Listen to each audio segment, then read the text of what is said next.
Welcome back to Couple Movie Watchers and Happy New Year's to everyone out there. Hopefully, you had a great 2021 and here's to a better 2022. Today, I'm going solo, but don't worry, we still have you covered with the top 10 movies of this weekend. But before we get started, make sure to subscribe and hit the like button. In this weekend top 10, we have Spider-Man breaking into the top 10 highest grossing movies of all time at the US box office. We'll also discuss The Matrix, American Underdog, Scene 2, and more in this week's edition of the top 10 movies at the box office. Now, let's find out if your favorite films made it into the top 10 this weekend and if they're still in the top 10 at the box office. Coming in at number 10 is Encanto, making $1.05 million this weekend, which is a drop of 42%. Now, in total, this movie made $91.3 million in 6 weeks. In this movie, you have the option either to stay at home if you have Disney Plus and watch it with your friends and family, or go out to the movie theater and enjoy some movie theater popcorn.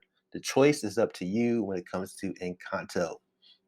All right, coming in at number 9, we have A Journal for Jordan making $1.17 million, which is a drop of 47%. It was previously the number 8 movie, but in total, it made $4.74 million in 2 weeks. The movie starring Michael B. Jordan and it was directed by Denzel Washington, based on a true story. The critics gave it a score of 45, but the audience tended to love it at 96 on Rotten Tomatoes. One thing I would say about this movie is I feel like they did a poor job marketing it because I just heard about this film probably a couple of weeks ago. So I think they could have did a better job making the audience more aware about this movie, especially when you have Michael B. Jordan, who starred in the Creed franchise as well as Black Panther. I feel like he should be a bigger star than what we're seeing here at the box office. But if you've seen this movie, let me know your thoughts below. Is it good? Is it worth seeing? Or did you even know it was coming out? All right, coming in at number 8 is Licorice Pizza. Previously, it was number 7, and this movie made a whopping $1.249 million at the box office. It's only a dip of 35%. In total, this film made $6.3 million. Now, this movie has a Rotten Tomato score of 92 from the critics and 73 from the audience. So it's not too bad. Overall, anything over a 7, I think is pretty decent. This movie is all about California's San Fernando Valley in the 70s, love, and all that good stuff. All right, coming in at number 7, we have Ghostbusters Afterlife, still kicking after 7 weeks. This weekend made $1.435 million, which is a drop. Actually, no, it's not a drop at all. It actually went up 17%. So more people decided to watch this movie this weekend compared to last weekend. So which is really good. Typically, week over week, the numbers just kind of you get less and less people, but this actually had a little bit of a bump up. In total, it made $123 million at the box office in 7 weeks. This is a movie I definitely want to see. It definitely have legs. So it's a good movie when it has that staying power. Next up, we have West Side Story, still at number 6, making $2.1 million at the box office, which is a drop of 25%. In totals, in 4 weeks, it's made a little under $30 million at $29 million and 53 million. So it's starting to have some legs. It's not dropping as bad than the previous weekend. So we'll see. It still has a long way to go to really be considered I won't say a box office success, but a moderate success. So if it could just hold out for a long period of time in the top 10 and just pick up 1 or 2 million here or there, it might be. But so far, this movie is still a flop, unfortunately, for Steven Spielberg. All right, next up, we have The Matrix Resurrection. This movie made $3.825 million at the box office, which is a drop of 64%. keep in mind you have the option to stay home and watch it, and that's what we did. We stayed home. We watched it this weekend. We actually kind of watched all the Matrix movies. We started with one like a week ago and kind of built our way up to two, three, and now four. Um, Overall, this movie, it I feel like the Matrix secret is the Matrix films, they just got progressively worse. One was the best to me, two was okay, three was then four is like what the heck. To me, four, if you love anime, it was kind of like a flashback film to me, where they kind of just give you like a recap of kind of like the previous movies with a little bit of something new. Like they'll add some new stuff in there, but it felt more like a flashback to me. But let me know your thoughts below. Did you actually like it? Yeah, this movie had like a lot of things where I'm not going to go in there with that. So this is not this type of video. But in total, this movie made $30.9 million in 2 weeks. Overseas, it made $13.7 million in 76 markets. That's a 52% drop from the previous weekend.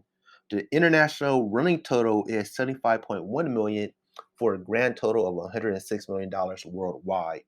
It still has hope in four markets ahead, including the Netherlands and China on January 14th. Really, they need China to really open up big for them to really have any hope of really making any serious movie money for a movie like this. All right. So coming in at number four, we have the American Underdog. This is an underdog success story with $4.075 million at the box office, a drop of 31% from the previous weekend. In total, it made $15 million in 2 weeks. It has a critic score of 73 and an audience score of 98 on Rotten Tomatoes. Next up, from number five to number three from the previous weekend is The King's Man, making $4.5 million at the box office. This is a drop of 24%. In total, in 2 weeks, it made $19.5 million. So it did do a little bit of a bump from the previous weekend as far as the top 10 movies are concerned. Also, it did get a little bit of a bump in the audience score. It went from a 76 to a 79. So more people are starting to enjoy this movie a little bit more. At least the people are. The critics gave it a 42. All right. Coming in at number two is Sing 2 by Universal. Now, I'm hearing a lot of good things. You guys are telling us that this movie is really good. So I definitely want to see both of these films. I know we definitely want to see this as well. So this movie made $19.6 million at the box office, which is a drop of 12%. In total, it made $89.68 million in 2 weeks, which is not too shabby. And another $17.2 million overseas in 48 markets, with a total overseas of 54.9 million for a grand total of 144.6 million running global box office. So there you have it. Sing 2 is definitely bringing in the cheddar for Universal. The critics gave it a 69, but the audience loved it at a 98. So that's what matters, because the critics typically see these movies free. So freeloaders don't really matter. All right. So coming in at number one, what is going to be? You know what it's gonna be. We all know what's gonna be. Spider-Man, No Way Home, third weekend at the box office, bringing in a total of $52.7 million. That's right, $52.7 million this weekend, which is a drop of 38%. In total, in 3 weeks, it made $610 million, killing it. Now, Spider-Man No Way Home is its 10th highest US box office with $610 million, which ends the 2021 box office with $4.55 billion, which is a 100% jump from 2020. In addition to that, Spider-Man No Way Home hits the global market with a grand total of $1.37 billion worldwide, making it the 12th largest film ever worldwide at the international box office. So Spider-Man is definitely swinging into action. Well deserved for the Spider-Man Spider-Verse. All right, folks, let us know Which one of these movies did you see this weekend? Or have you seen these movies already? Specifically, Spider Man, of course. And don't forget to subscribe, like, and comment, and to get more from us when it comes to box office, movie reviews, TV reviews, and all that good stuff. Until next time, everybody, have a good one. Peace.